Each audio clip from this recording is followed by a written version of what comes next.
very warm welcome to all of you guys. So welcome back under the Unit 7 Lecture 2, in which now we are going to today discuss about the methods of capital budgeting. So in the last lecture, that is in a Unit 7 Lecture 1, we have discussed about the theory of the capital budgeting, in which we have discussed about what is a capital budgeting is. It refers to a process of planning that how you are going to invest the capital that a business have with it to invest in a different investment proposal, comparing the currently cash outlay that you are going to make in that project and the cash inflow that the project is going to make you over a series of time. So basically, when we have talked about the process of capital budgeting, in that there are 4 steps has been involved. First step was to see what are the different kind of investment proposal that is in your hand, and the second step was there to evaluate the different proposal that you have in your hand. So in the evaluation, we can do this evaluation using the different methods. There are different methods of capital budgeting that you can use for the evaluation of a proposal. So these methods are basically divided into 2 types. So there are 2 types of methods that you can use to evaluate a project, that whether you should invest in that project or not. These evaluation methods are basically one are traditional methods, or you guys can say non-discounted method also.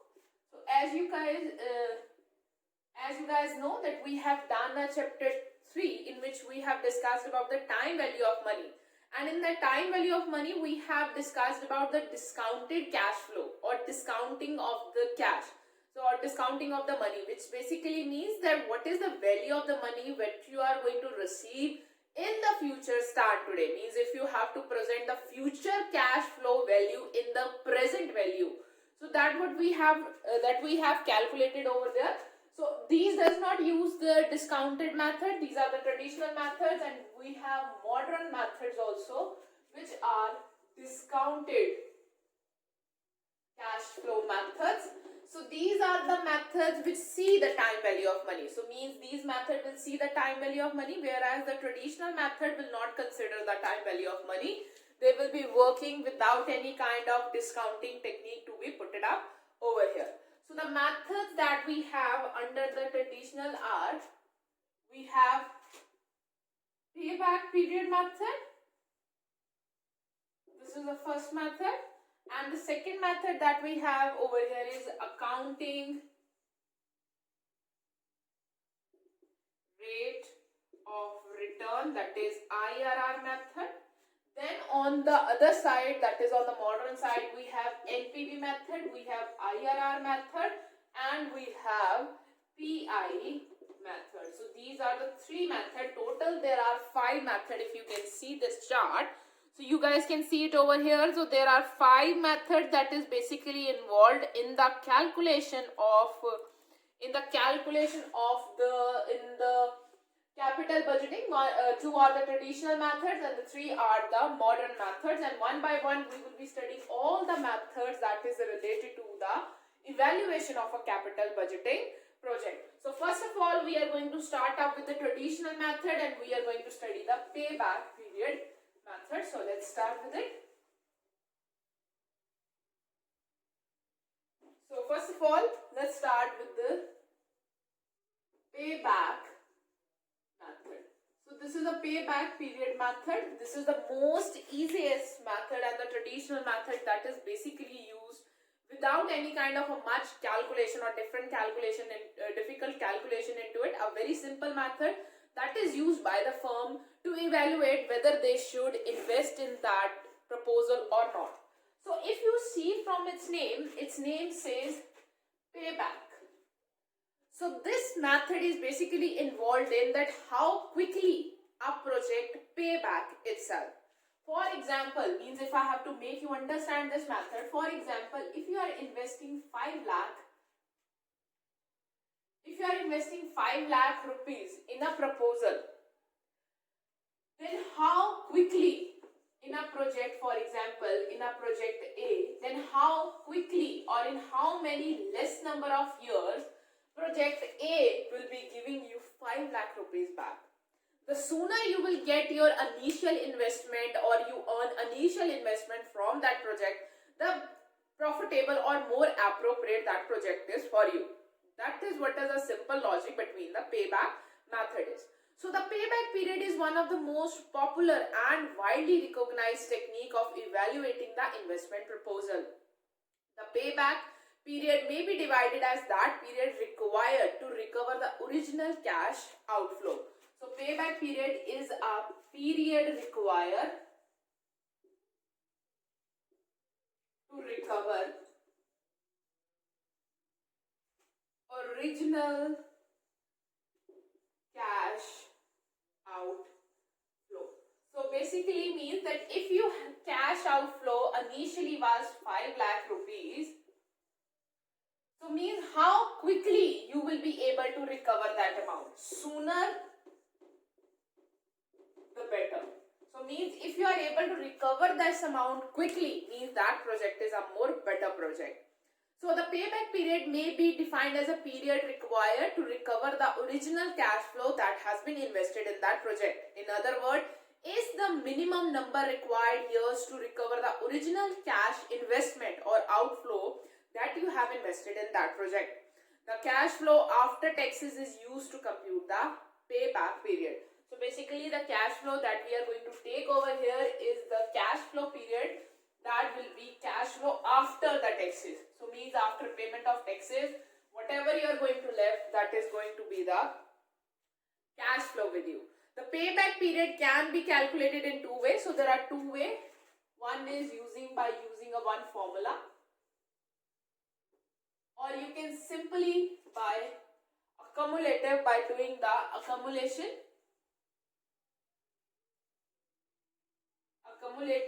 cash flow. So you can either accumulate the cash flow so that you can come to know that what are the total period that is going to be, you can come to know what are the total number of years or in which year the cash flow will be back to you, initial investment will be recovered, or you can use a formula to calculate a cash back period, that in how many years you will get your initial cash flow that you have invested in this project back.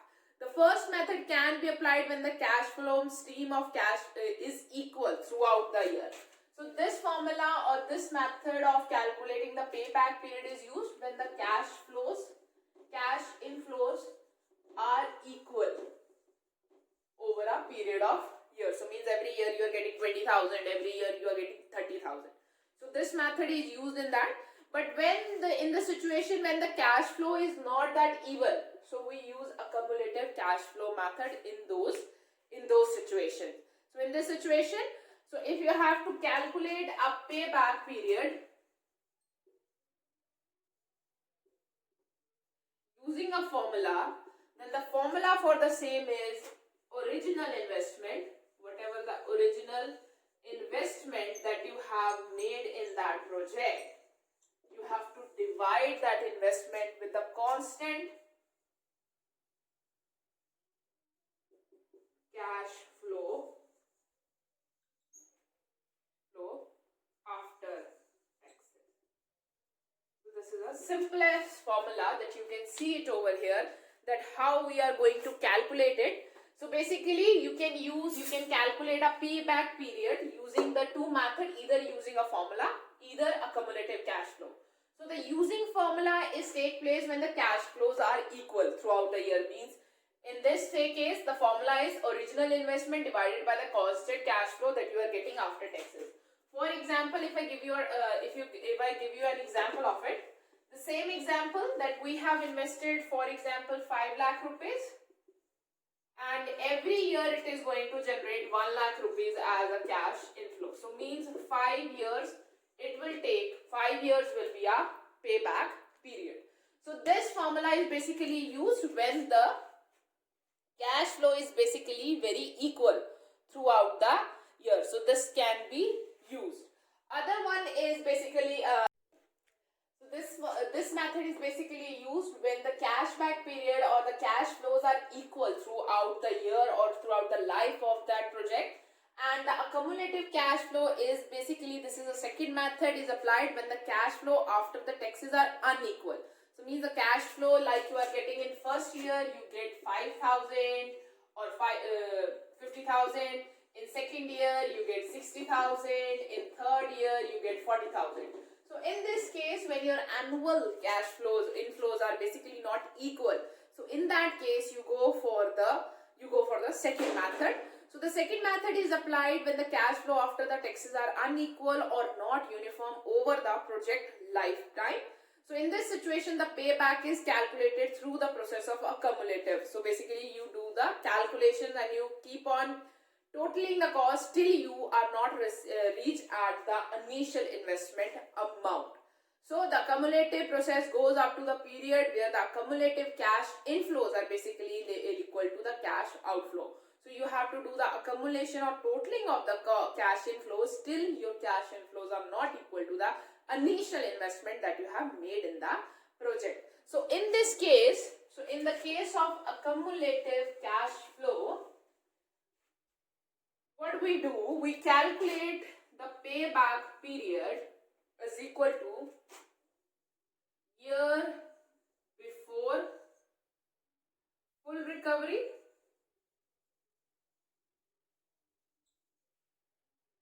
plus unrecovered amount of investment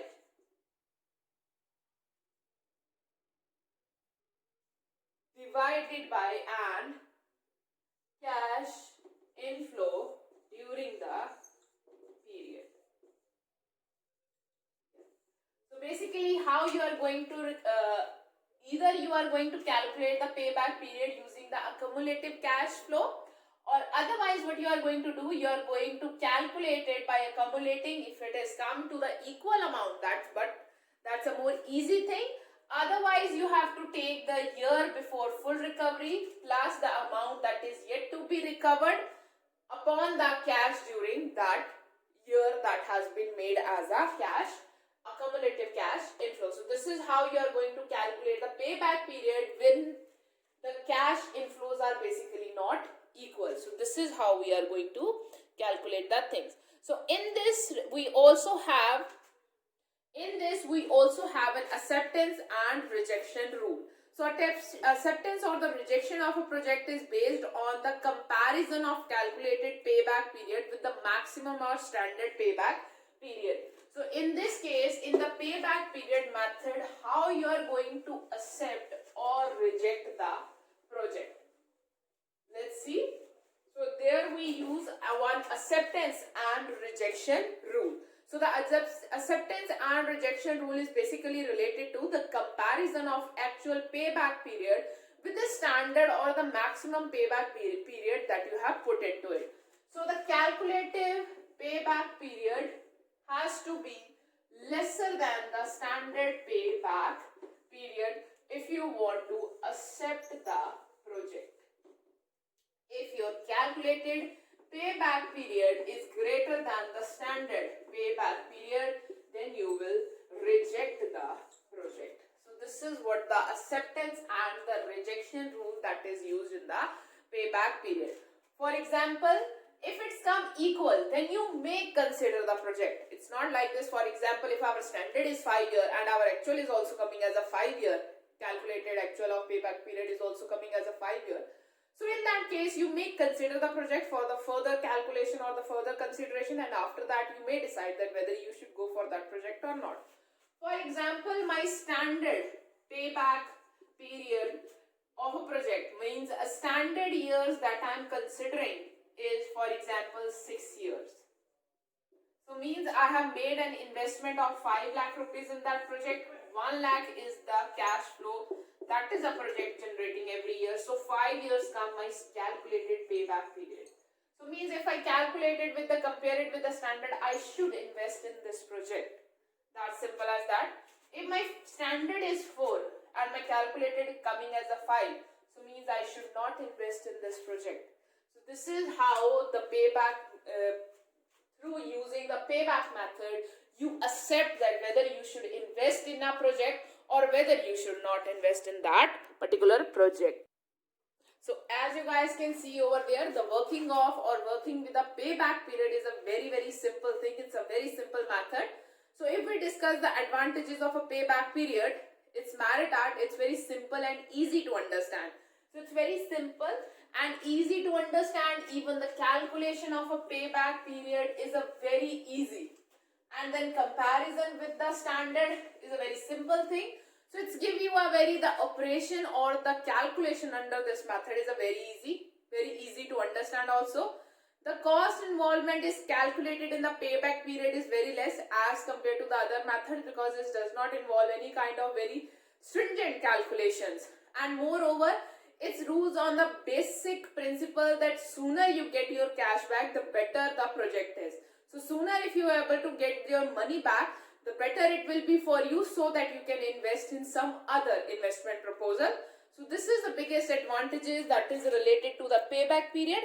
And if we discuss about the limitations, so there are so many limitations that is involved under the payback period method.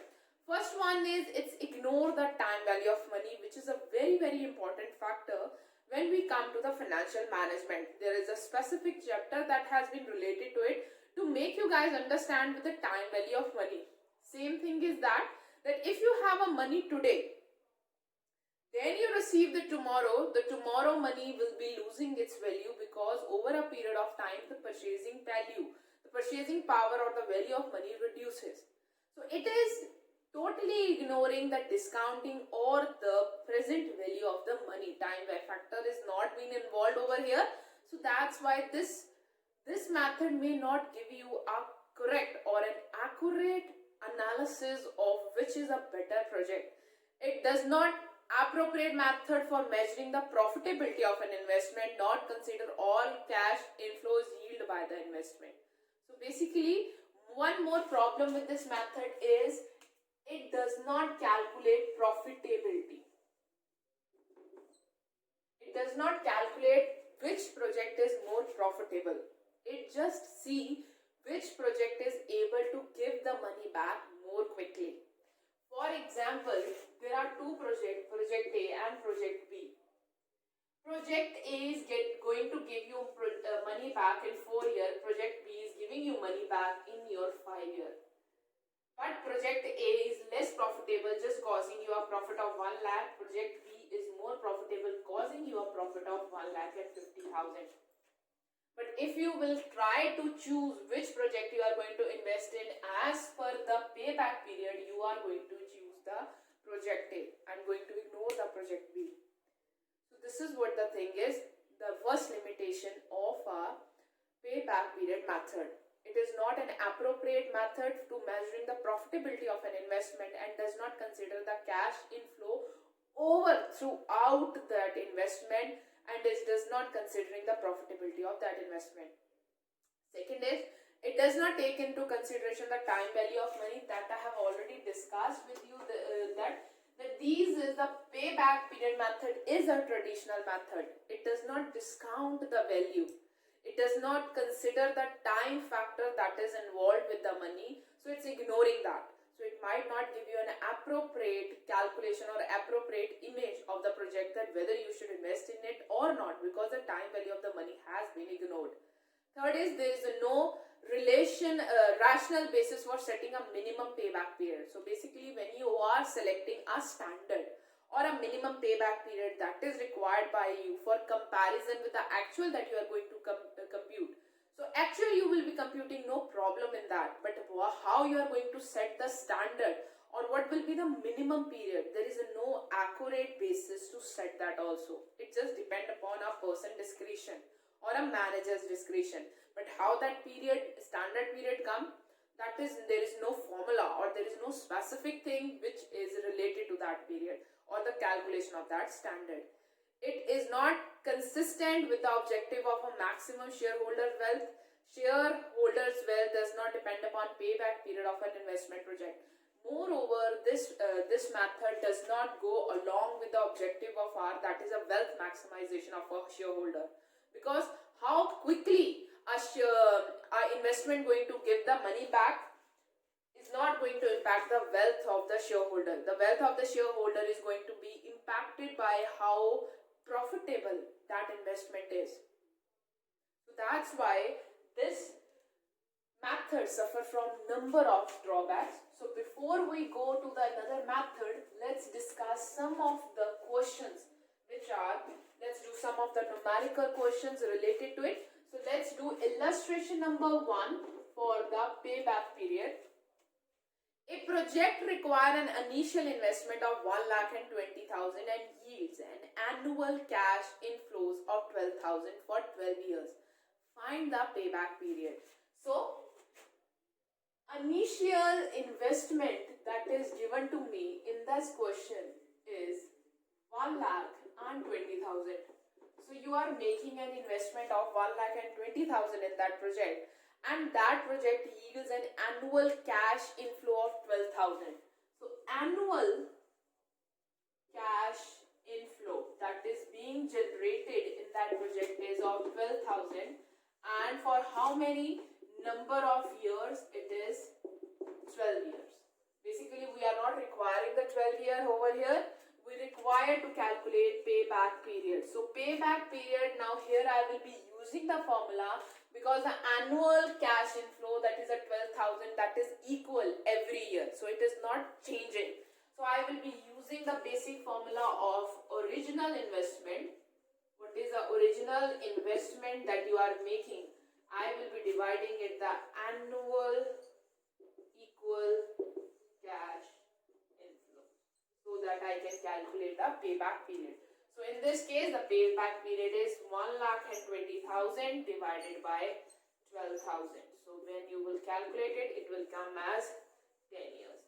So 10 years, over a period of 10 years, you will be able to recover your whole of the initial investment in that project. So this is how we are going to calculate. In case of an unequal, now the next thing that we are going to discuss is in case of an unequal investment, in case of unequal cash inflows, then how we are going to calculate the payback period. Let's do one question related to that also.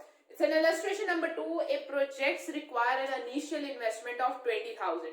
So basically the initial investment that is related to that question is 20,000. So initially you are making an investment of you can also say is at 20,000, and the annual cash inflow that is it generating is for a 5-year period.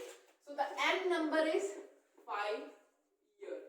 So every year, so means for first year it is 6,000, for second year it is 8,000, for third year the cash inflows are 5,000 again, then fourth year it is 4,000, and for fifth year again it is 4,000.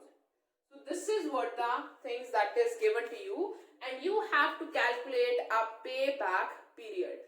So we are going to calculate the payback period because in this question the annual cash flows are not equal. So that's why I will be using an accumulative cash flow method. So this is my years are. So I have to just make a chart of it or table. This is my years. This is my annual cash flow, what I'm getting, or this is here I have to calculate my accumulative cash inflows. So the first year I'm getting is a 6,000. I have to basically get 20,000 out of it because 20,000 is my initial investment. So first year is 6,000, second year is 6 plus 8,000. So second year it is 6 plus 8,000, that will come over here, which will be equal to 14,000.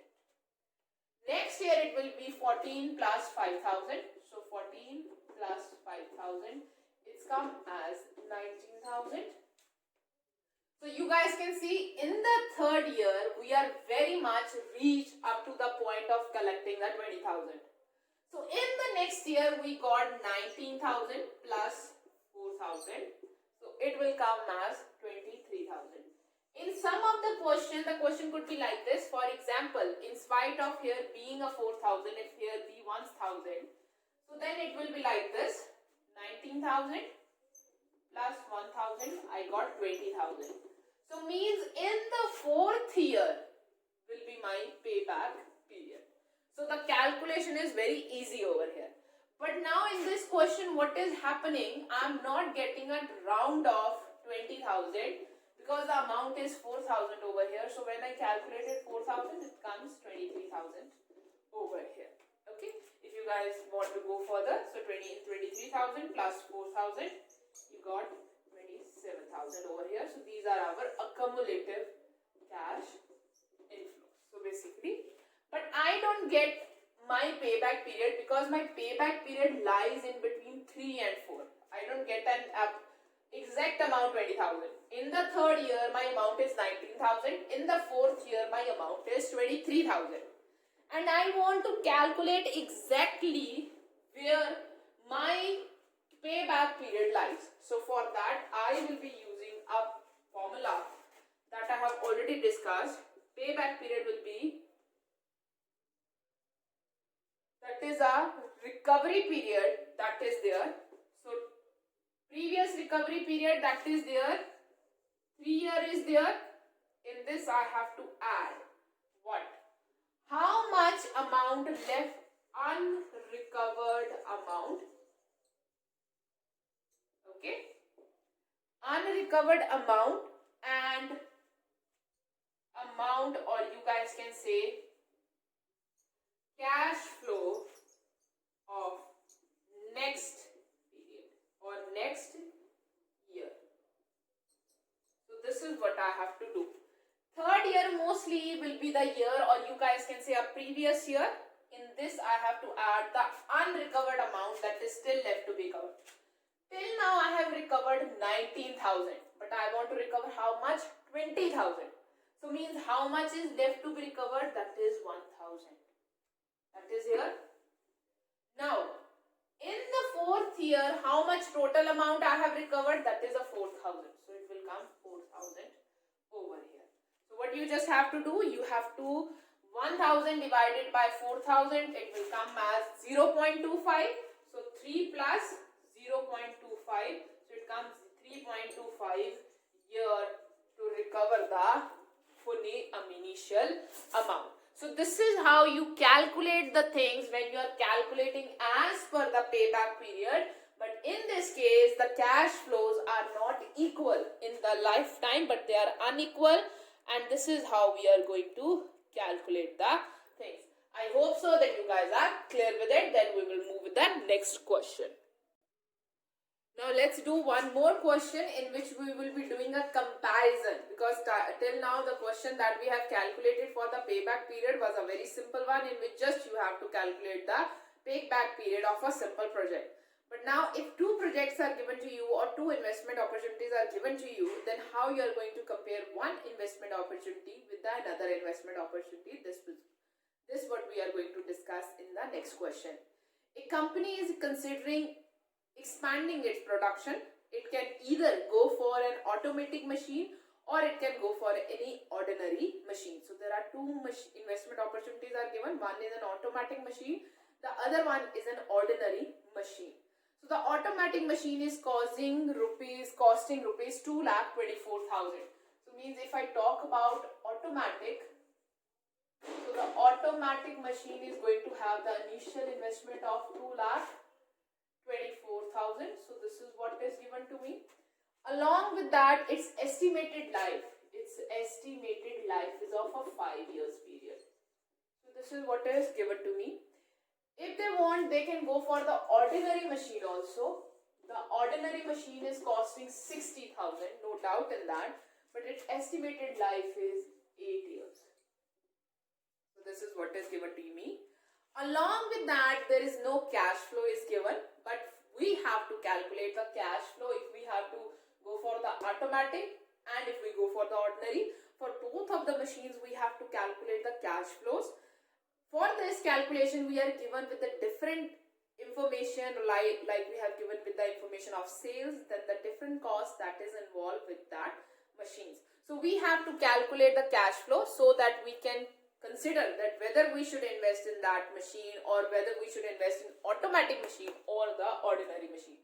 So what we have to calculate, first of all, I will be showing you guys calculations for cash flow. So now I have a need to calculate cash flow, that how much cash flow will be generated by the automatic machine, how much cash flow will be generated by the ordinary machine. So let's start with with it. So we will be having particulars, we will be having the amount for automatic, and we will be having the column for ordinary also. This is how we are going to calculate the thing. As simple as that. First of all, we are going to begin up with the sales. As the information given to us in the book, the sales that we are making with the automation is also 1,50,000. The sale that we are making with the ordinary is also 1,50,000. So this is the sales we are given. So now we have to start listing the cost so that we can reach to the cash inflows, so that we can calculate the cash inflows. So for the cost, we are already given with the material cost, we are given with the labor cost, and we are given with the variable overheads also. So for both the machines, we are given with this. The A machine, that is an automatic machine, going to have a cost of 86,000, which is given to us in the question, and the ordinary machine has a cost of 1,30,000. So means here comes my EBIT, that is earning before interest and tax and depreciation, anything. So this is what is given to me. So means I got an earning of over here 64,000. So in this case, I got an earning of 20,000. So this is what is given to me. But now, as in this case, no interest is given to me, but I have to lessen that depreciation over here. When we calculate P&L or we compute P&L, make P&L account, so this is basically our, you guys can say, our operating profit comes after minusing the variable overheads. So we also minus the depreciation, because depreciation is also a part of our expenditure. But please remember, it is a non-cash expenditure. Means although we deduct it as an expenditure, but the cash does not goes out. So first of all, I have to list over here depreciation so that I can minus the tax. So the tax is given to me in this question, that is a 50%. So if you guys remember the P&L account, when we get the gross profit over here, we less the depreciation, we less the interest, and we less any kind of another expenditure is given to us. Then whatever is left on the last, we put our tax over here so that we can get a net profit. So means for the calculation of a tax, what we have to do, we have to first of all deduct the depreciation from this figure. Now for the depreciation, I have to calculate the depreciation, because depreciation is not going well to me in the question. But I know that how I can calculate a depreciation using a simple straight line method, by which you can simply calculate the depreciation, which is given to you guys in your question also. So first of all, I will be calculating the depreciation on automatic machine. How we calculate the depreciation? The formula of depreciation is the total amount of machinery plus any kind of further investment is done to it. For example, installation charges, transportation charges. If there is any kind of scrap value is given, you have to minus that scrap value divided by the number of estimated life of that machinery. So with using this formula, you can easily compute the depreciation. So in this question, we are not given with any scrap value. So the automatic machine initial investment is 2,24,000. What is its estimated life is? Its estimated life is 5 years. So means its amount of depreciation comes as 44,800.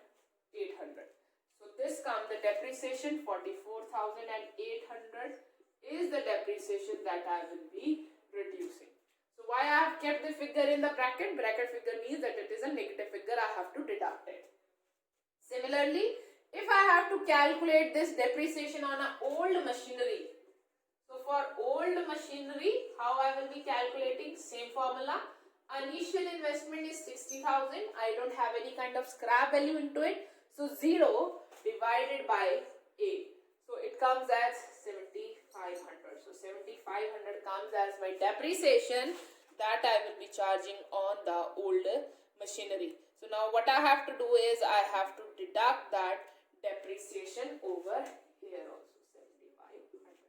So that I can get earnings before tax. So this comes my earning before tax, on which I will be calculating the tax.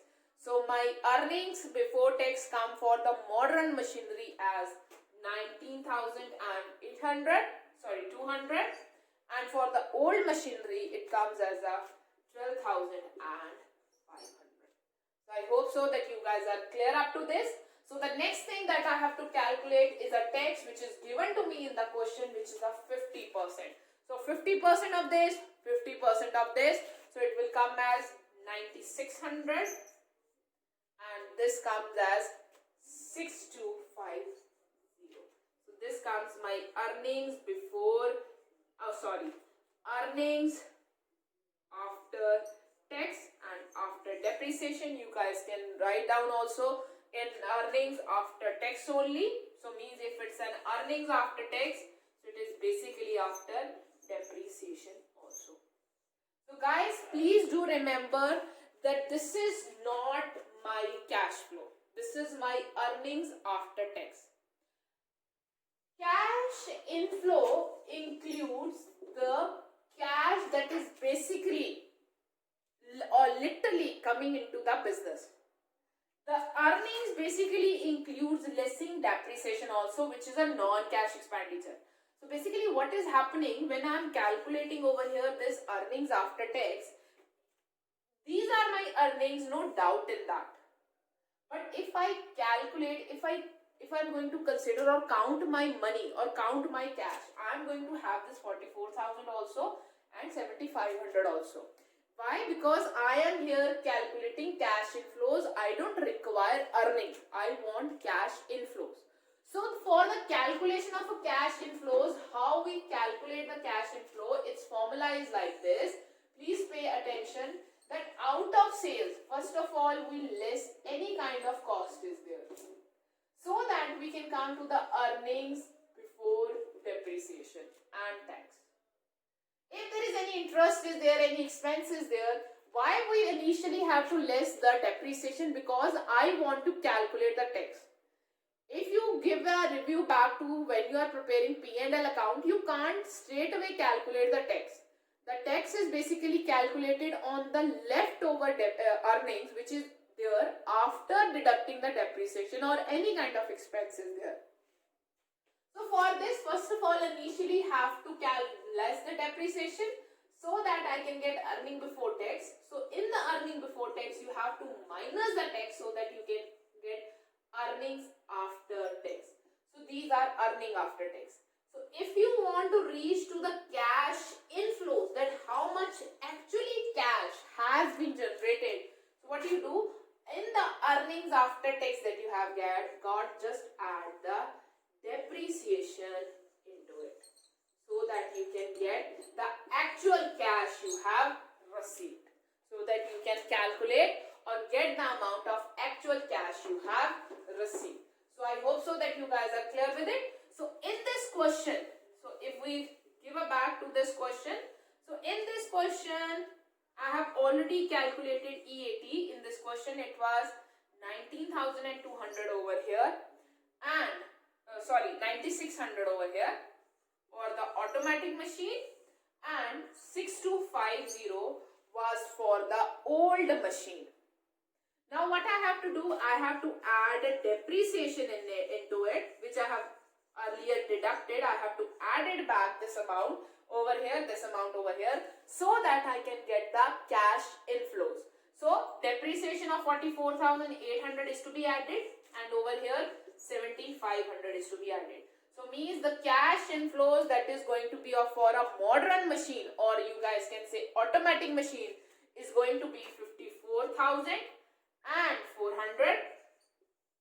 So the cash flow for the old machine is going to be 13,750. So this is how we are going to calculate the cash flows for the two machine. I hope so that you guys are clear with it. So now let's calculate the payback period for the two machines. So now we have calculated the cash flow. Now what we have to calculate, just payback period. So payback period, first of all, we are going to calculate for automatic machine. So how we calculate payback?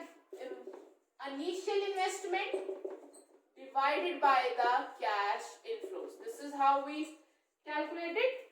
So initial investment, how much you are making in an automatic machine is of 2,25,000. 54,000.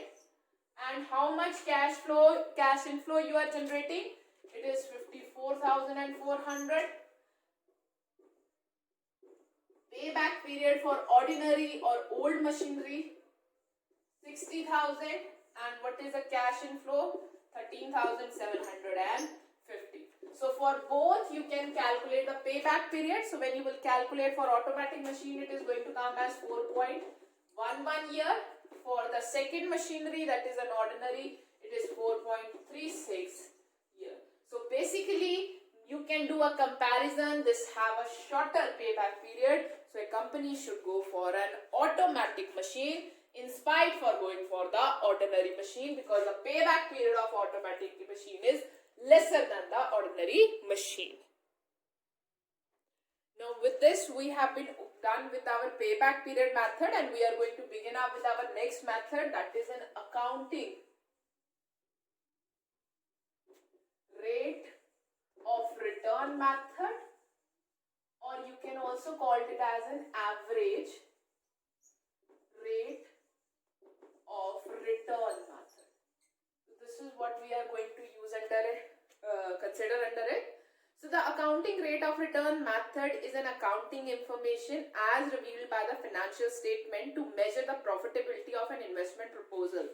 So in the previous, if you compare it with the previous method that we have done, in that we have calculated the number of years that a project is going to take to give back the investment. But under this case, we are going to calculate the profitability of that investment proposal. In this case, we don't require the cash inflows. In this case, we require the earnings or the profit of that particular project. It is known as the return. In some of the cases, it is also known as return on investment, ROI also. Sometimes it is also known as average rate of return. The average annual earning after depreciation or the taxes or any kind of calculate or interest or expenses are there is calculated, and that is called ARR. That is an annual accounting rate of return or average rate of return. It is measured in the term of percentage. So means whatever the answer that you are going to get under the ARR method is going to be in the percentage, whereas in the previous method it was going to be in the number of years. So you can calculate the ARR in two ways. So there are two ways through which you can calculate the ARR. So calculation of ARR is like this. Whenever it is clearly mentioned that in the question it has been mentioned that now you have to calculate accounting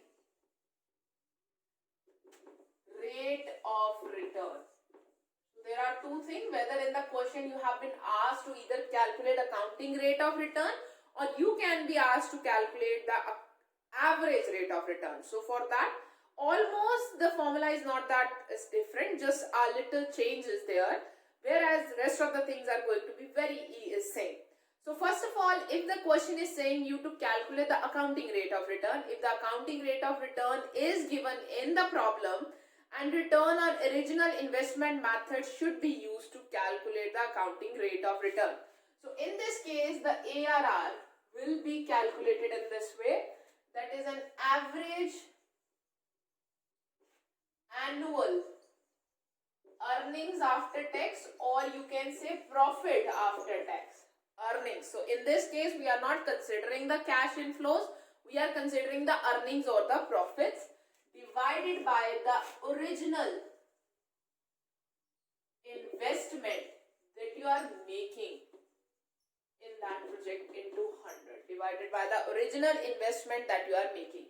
So OI, that is your original investment. How you are going to calculate the original investment, the initial investment that you are making. If any kind of installation charges are there that you are going to add up, if there is any kind of transportation charges are there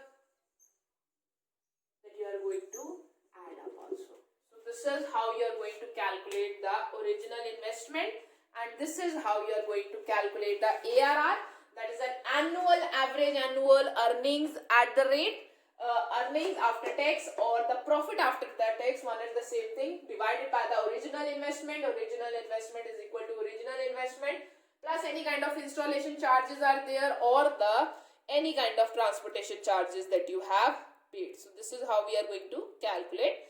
This is the first way you can calculate accounting rate of return, or otherwise in the question they can tell you to calculate average rate of return. So means the second way you can calculate it if they are telling you to calculate average rate of return. So one is accounting rate of return, the formula is there. Then is average rate of return. So if average rate of return is given to you guys in the illustration and the return on average investment is to be calculated, then this formula is to be put it up. That is average annual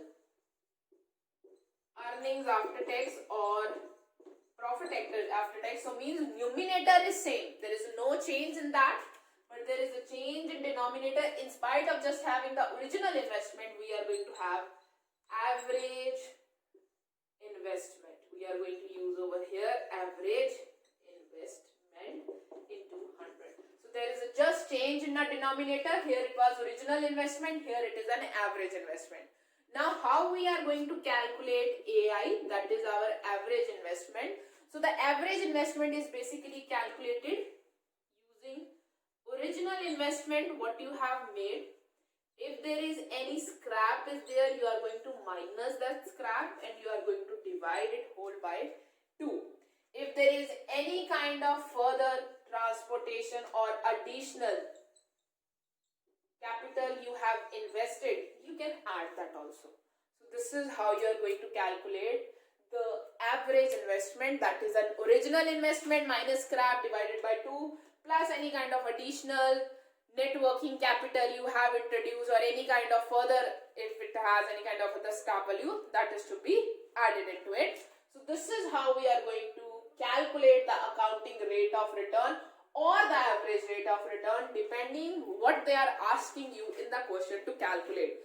If they are asking you just to calculate accounting rate of return, original investment going to be the denominator. If they are asking you to calculate average rate of return, then average investment is going to be your denominator. Rest of the things is going to be same over here. So now the next thing that we have to discuss is the acceptance and the rejection rule. So obviously there is going to be some standard. As per the standard, you have to calculate the ARR for the project, and on the basis of it, comparing it with the standard, you have to either reject the project or accept the project. So you going to calculate ARR. So if your calculated average rate of return is higher than the predetermined, or you guys can say predetermined ARR, then you are going to accept it. Obviously, you are expecting that you will get 1, or for example, you will get 20% rate of return, but your project is providing 25%. So means providing higher rate of return or the cutoff rate. So if the calculated average rate of return is higher than the cutoff rate or the predetermined rate, then you are going to accept the project.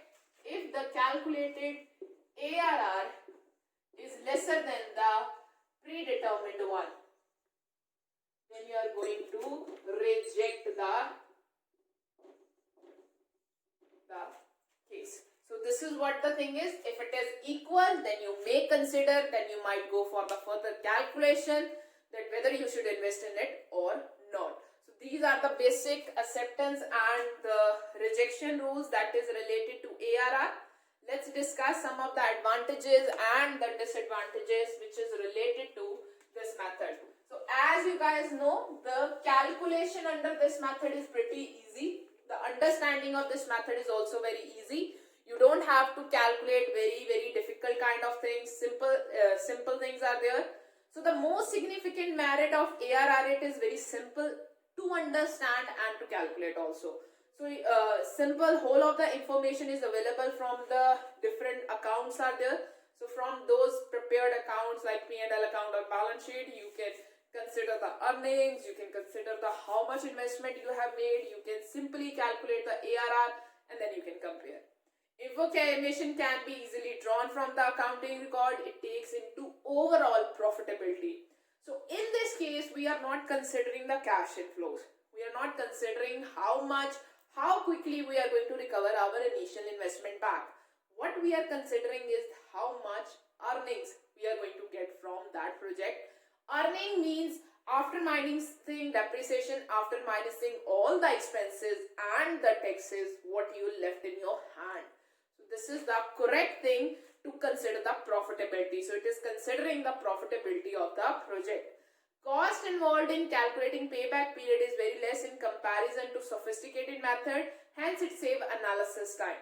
So basically ARR method is more analytical in its nature if you compare it with the payback period. So this is what the thing is related to it. So the next thing now we have to discuss is the limitation of this method. As you guys know that the ARR method also suffer from some of the serious demerits. One of the thing is it does not consider the time value of money again. Moreover, it does not allow profit to be reinvested. So it basically means you have profit and you are not using those profit to be invested somewhere else. Whereas sometimes what happens, whenever we get a profit, we invest it somewhere else. So it is not considering that option also. Moreover, it does not differentiate between the size of investment required for each project. So it basically just calculating that okay, this project is this much profitable, this project is this much profitable. But when that project is turning profitable after how many years, it is not considering that. Moreover, in the different project, different type of investment is there. Some projects are having more investment. They, as compared to that investment, their profitability may be a little low. But it is not considering the size of investment that is to be invested in that project. It uses accounting profit instead of actual cash flows after taxing. In evaluating the projected accounting profit is an inappropriate for evaluation or acceptance of a project since they compute based on arbitrary assumptions and choices and also include non-cash items. This is one of the biggest disadvantage of ARR. It does not consider the time value of money. Moreover, in that case, you have to calculate the profits. So for the calculation of profits, there are so many items are included which are just an assumption that this expense will take place in the future, which might not take place in the future, or that expense might change in the future. Moreover, depreciation is also included because why we are considering the profits over here, we are not considering the cash inflows. So that thing is basically, depreciation is basically not an appropriate basis to be considered for considering whether you should invest in that project or not. So these are some of the disadvantages that is related to the calculation of an ARR. So now what we are going to do, we are going to do a one question of an ARR, and with this we will be done with the ARR. So let's start with the illustration number 5. So we are at the illustration number 5. So the working result of two machines are given below. So there are working results of two machines are given to you guys of machinery X and machinery Y is given. So you guys are given with the cost and sales per year, total cost per year, machinery X is there, machinery Y is there, total cost per year excluding depreciation is given, and expected life is 2 years and 3 years. So there are two machinery, one is an X, other is a Y. Initial investment in both the machinery is 45,000 and 45,000, no change in that. Expected life is 2 years of X and of Y is 3 years. So this is what is given to us. Along with that, sales is given and the cost per year of two machineries are given. You have to calculate on the basis of average earnings, average rate of return, that whether you should go for X or for Y. So means in this case we are going to calculate the earnings. First of all, I have to calculate the earnings that is related with that particular machine, and on the basis of that particular machine earnings divided by the investment that we are making in that project, I can calculate the ARR for both the machine, and which one is going to have the higher ARR, I will be making the investment in that machine. So this is the simple thing or the simplest calculation I will be going to make. So let's start for machinery X. machinery Y. This is the extra information that I have written for myself, X and Y, and these are the particulars that I am going to have. So let's start. So first of all, I am going to start with the sales. We just have to calculate, you guys again know, earnings over here after tax. So in this case, we need annual average earning or average annual earning after tax. So this is what I am going to calculate first. So sales is given to me for 1 lakh rupees. So here comes 1 lakh, and here also the sales is, it's given to me of 80,000. So in this case, the sales is given to me, but it is of 80,000. So now I have to less the cost over here. So the cost that is involved over here is 36,000, and the cost which is involved over here is 30,000. So this is the cost. So means I got over here earnings before tax and before depreciation also. So this is my earning before depreciation. I have to charge the depreciation also because machineries are there. On machineries there will be a depreciation. So from 1 lakh, if I minus 36,000, it is going to be 64,000 over here. And from 80,000, if I minus 30,000, I am going to have 50,000. So the next thing that I have to minus over here is basically the depreciation. So here I have to less now depreciation that is to be charged on machinery X and the depreciation that is to be charged on machinery Y. So let's calculate the depreciation using the same depreciation method or depreciation, you guys can say, formula, that is the initial investment that you are going to make minus any kind of scrap value divided by the number of year or expected life of that machinery. So first of all, let's calculate for machine X. So the initial investment that you are making in that machinery is 45,000. No scrap value is there. Number of year expected life is 2. So means the depreciation for that machinery X is 22500. So this comes as a depreciation for machinery X. So similarly, if you calculate for machinery Y, depreciation for machinery Y, the initial investment is 45,000. Again, there is no scrap value. The number of year expected life is 3 years. So 15,000 come as a depreciation for machine Y. So this is a simple way to calculate the depreciation. Please remember, if the machines are involved, then the depreciation has to be deducted because it is an expense. So in this case, it will be 22,500. In the 50,000, it will be 15,000 for machine Y. So we got earnings before tax. So still I have not deducted the tax that is given to me. That is still not given to me in the question. So if in the question tax is not given, it will be 0. Otherwise, you have to put the tax also and you have to minus the tax. Otherwise, if it is not given, so it will be 0. So if you minus from 64,000, if you minus 22,500, it will come as 41,500. And then from 50,000, if you minus 15,000, it will come as 35,000. So this comes as my earning before tax. Because in this question, the tax is not given to me. So I will be considering as 0. So my earnings after tax, or you guys can say average annual earnings comes over here as a return. You can write. So it will be 41,500 and 35,000. So this is over here that I have calculated. So in this question, if you guys want, you guys can calculate either the accounting rate of return or the average rate of return, because the question is telling me to calculate the average rate of return. So means I will be calculating average rate of return. So in this I will be using the average annual return divided by average investment. So in this case, I also have a need to calculate the average investment. So how I am going to calculate the average investment, we have already discussed. So in the investment initial or the original investment you have made, if there is any scrap value, minus that divided by 2. If you are putting up anything extra as a working capital, you have to add it up. So basically, if to calculate average investment, I have calculated 45,000 rupees. No further investment is there, no scrap value is there. I have to just divide it by 2. So it comes as 22,500 for machine X. So for machine Y, average investment will be 45,000. No scrap value is there, no further investment is there, divided by 2, 22,500.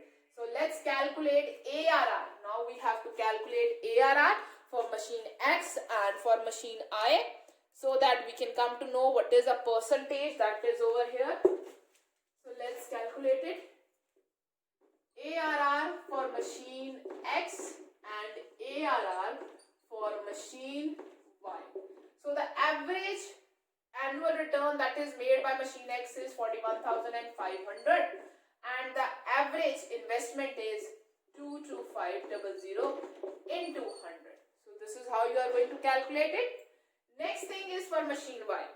Average annual rate of return is 35,000 and the investment that you are going to get, or average investment you are making, is 25. So when you calculate for both, it is going to be 184% for this, and for machine Y it is 156%. So as you guys can say that the machine YX has more rate of return ARR as compared to machine Y. So a company should go and invest in machine X. So a company should prefer machine X as per to machine Y. So in spite of calculating average rate of return, if you want to calculate accounting rate of return, that just on the average annual return you have to consider original investment. So means if I have to calculate accounting rate of return